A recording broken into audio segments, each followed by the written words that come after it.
এই বিডিআর হত্যাকাণ্ড যেটি সংঘটিত হয়েছিল আওয়ামী লীগ সরকারের ক্ষমতা আরোহণের প্রায় সাথে সাথে, এটি ইতিমধ্যে দেশে বিদেশে ব্যাপকভাবে প্রচারিত হয়েছে। কিন্তু যে নারকীয় হত্যাকাণ্ডের পেছনে কারা রয়েছে, কিভাবে এটি সংঘটিত হয়েছে এবং এতে সরকারের এবং বিদেশি শক্তির কোন সংশ্লিষ্টতা ছিল কিনা, এ সম্পর্কে সবকিছু এখনো ধোঁয়াশাই রয়ে গিয়েছে। এর সম্পর্কে আমরা বিগত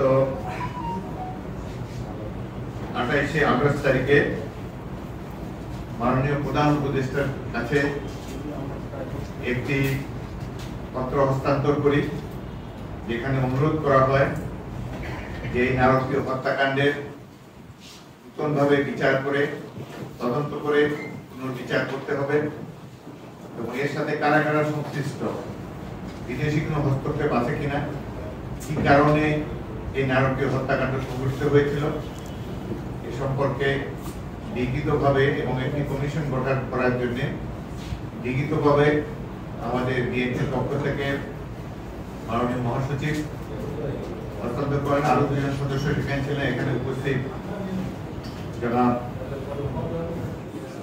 আলাউদ্দিন এবং জনাব আমির খসরু, এই তিনজনের সমন্বয়ে গঠিত প্রতিনিধি দল এ সম্পর্কে আলাপ আলোচনা করার পর তারা একটি স্মারকলিপি হস্তান্তর করেন প্রধান উপদেষ্টার কাছে এবং আমরা অত্যন্ত আনন্দিত অতি অল্প সময়ের মধ্যেই প্রধান উপদেষ্টার সম্মতি নিয়ে স্বরাষ্ট্র উপদেষ্টা এই নারকীয় হত্যাকাণ্ডের পুনর্বিচার, পুনঃতদন্ত এবং নতুনভাবে এর কার্যক্রম সমাপ্ত করার জন্য উদ্যোগ গ্রহণ করেছেন। সেজন্য আমরা বর্তমান অন্তর্বর্তীকালীন সরকারকে আন্তরিক ধন্যবাদ জানাচ্ছি। বিডিআরের এই হত্যাকাণ্ডটি এতই মর্মান্তিক যে সম্পর্কে আমাদের বলতেও আমরা শিহরিত হয়ে উঠি। 57 জন সামরিক কর্মকর্তা, যারা দেশের বাংলাদেশ সেনাবাহিনীর সবচেয়ে চৌকস কর্মকর্তা ছিলেন, এবং 11 জন বেসামরিক নাগরিককে হত্যা করা হয়েছে এই কারণে।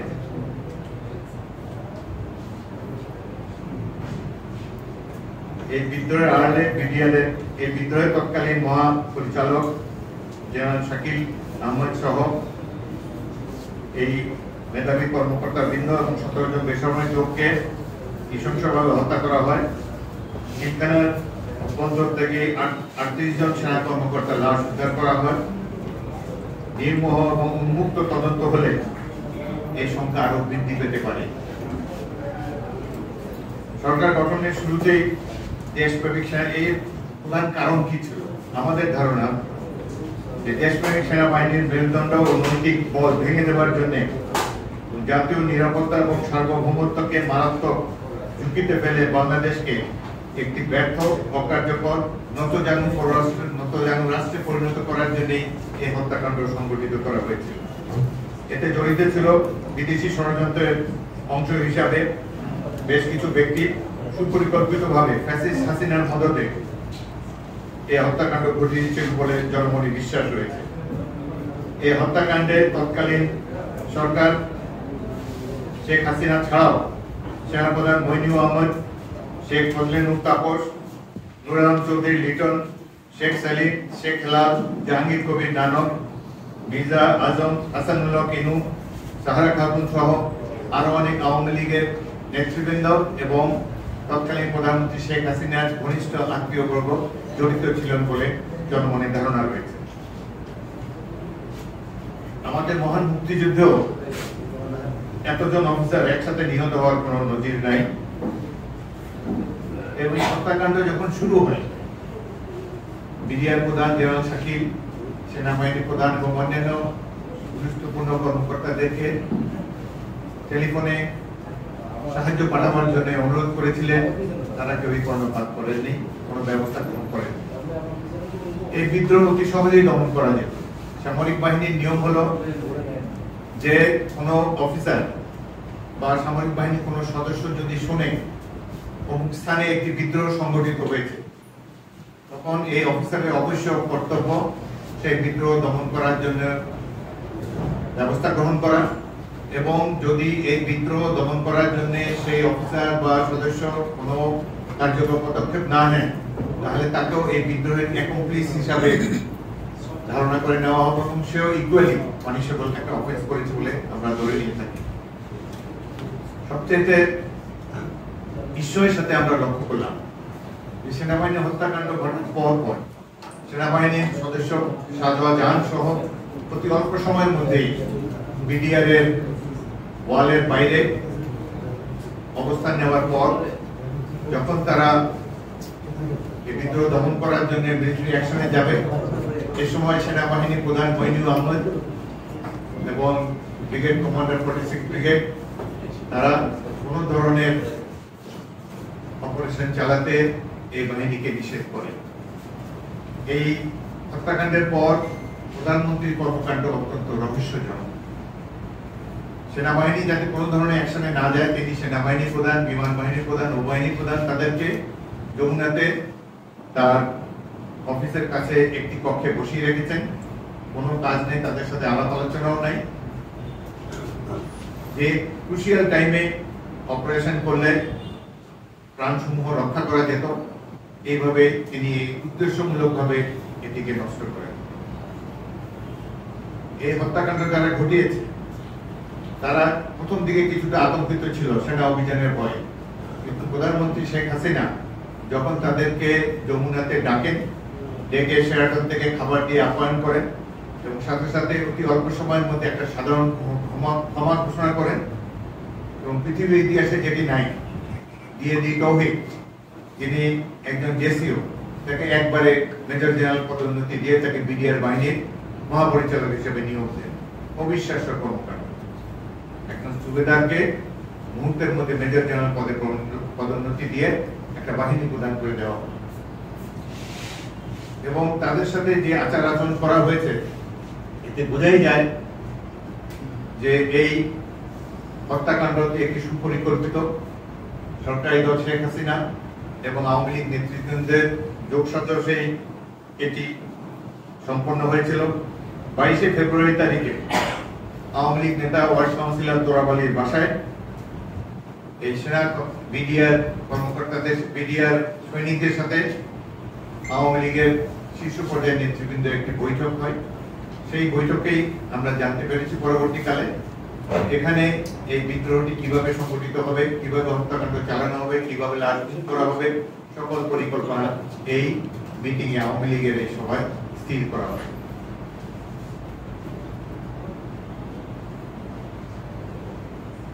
হত্যাকাণ্ড ঘটার পর কয়েকটা কমিশন করা হয়েছে।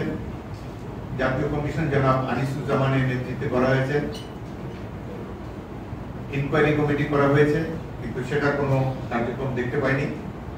সেনাবাহিনীরও একটি কোর্ট অফ ইনকোয়ারি করা হয়েছে, যার নেতৃত্বে ছিলেন বর্তমান স্বরাষ্ট্র উপদেষ্টা তখনকার লেফটেন্যান্ট জেনারেল জাহাঙ্গীর। তারা প্রায় 700 জন সংশ্লিষ্ট ব্যক্তিদের ইন্টারভিউ নিয়েছিলেন, কিন্তু গুরুত্বপূর্ণ ব্যক্তিরা যেমন শেখ হাসিনা এবং আওয়ামী লীগ নেতৃবৃন্দের বক্তব্য রাখার জন্য আহ্বান জানানো, তারা কোনো বক্তব্য দেননি। যার ফলে জেনারেল জাহাঙ্গীরের সাবমিট করা এই রিপোর্টটি এখনো অন্ধকারে রয়ে গিয়েছে।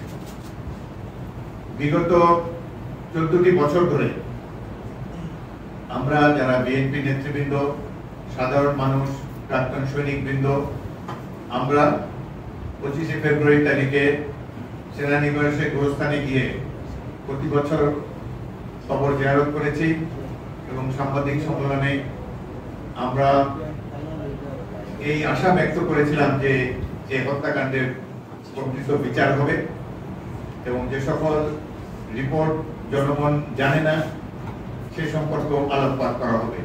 কিন্তু এত বছর ধরে আমাদের সেই প্রত্যাশা বিফলে গিয়েছে।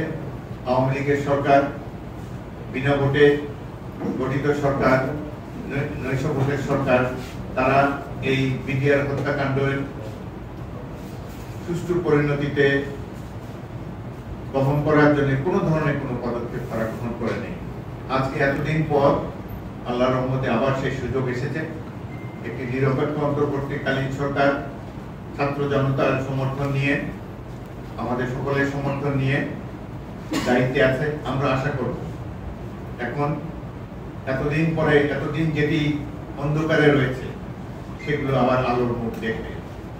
জেনারেল জাহাঙ্গীর নিজে যে তদন্ত কমিটির প্রধান ছিলেন, যেটি প্রকাশ করা যায়নি, তিনি এটি পূর্ণাঙ্গ রূপে আবার প্রকাশ করবেন, যাতে করে এই হত্যাকাণ্ডের পূর্বপর সকল সংশ্লিষ্ট ঘটনাগুলোর সাথে উপর আলোকপাত করা হবে।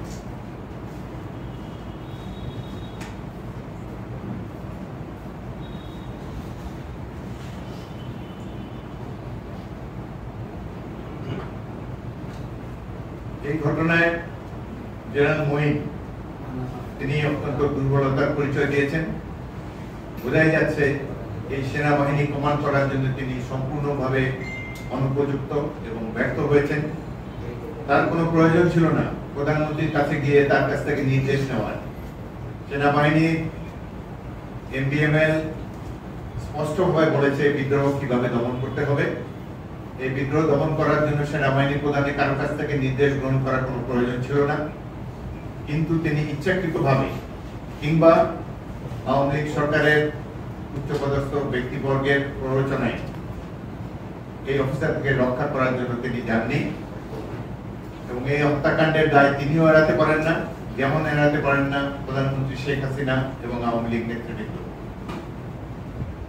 বাংলাদেশ সেনাবাহিনীর মনোবল ধ্বংস করে দেওয়ার জন্য এই ধরনের নারকীয় হত্যাযজ্ঞ সংগঠিত হয়েছিল, একথা বলাই বাহুল্য। এই হত্যাকাণ্ডের পরের দিন 28শে ফেব্রুয়ারি তারিখে যেহেতু সেনাবাহিনীর অভ্যন্তরে অফিসারদের মধ্যে ক্ষোভ ক্রমশ ধূমায়িত হয়ে উঠছিল, ক্রোধে ফেটে পড়ছিল সেনাবাহিনীর সদস্যবৃন্দ, এতজন সেনা কর্মকর্তার হত্যাকাণ্ড তো একটি বিরল ঘটনা। এদেরকে শান্ত করার জন্যই তৎকালীন অবৈধ প্রধানমন্ত্রী শেখ হাসিনা সেনাকুঞ্জে সকল অফিসারদেরকে নিয়ে একটি বৈঠক করেন। সেখানে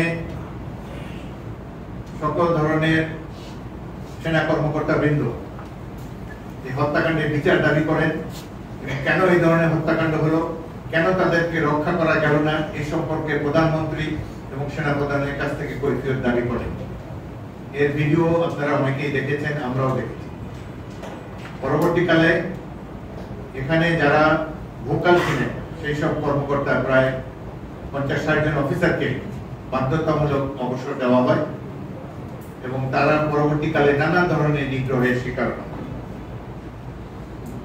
আমরা আশা করব এই যে তদন্ত কমিটির পুনর্বিচার এবং পুনঃতদন্তের জন্য দায়িত্ব নিয়েছেন বর্তমান অন্তর্বর্তী সরকারের আমলে, তারা এই কর্মকর্তাদের সাথে প্রয়োজনীয় আলোচনা করে তাদেরকে আবার সেনাবাহিনীতে পুনর্বহাল করবেন। এই হত্যাকাণ্ডের সাথে যে বিদেশি ষড়যন্ত্র জড়িত, এটি বাংলাদেশের প্রত্যেকটি নাগরিক মনে করে। আওয়ামী লীগ সরকারের কর্মকাণ্ডে, এই এত বছরের কর্মকাণ্ডে প্রমাণিত হয়েছে যে এক তো তারা নির্বাচিত জনগণের প্রতিনিধি নয়, তারা প্রতিবেশী রাষ্ট্রের আজ্ঞাবহ একটি প্রতিষ্ঠান। তাদের একমাত্র কাজ হলো প্রতিবেশীকে সার্ভিস দেওয়া, বাংলাদেশের ভূখণ্ড ও বাংলাদেশের সকল রাষ্ট্রীয় সম্পদ প্রতিবেশী রাষ্ট্রকে সহায়তা করার জন্য। আমাদের স্বাধীনতার সার্বভৌমত্বকে চরমভাবে লঙ্ঘন করেছে এই স্বৈরাচারী শেখ হাসিনার সরকার।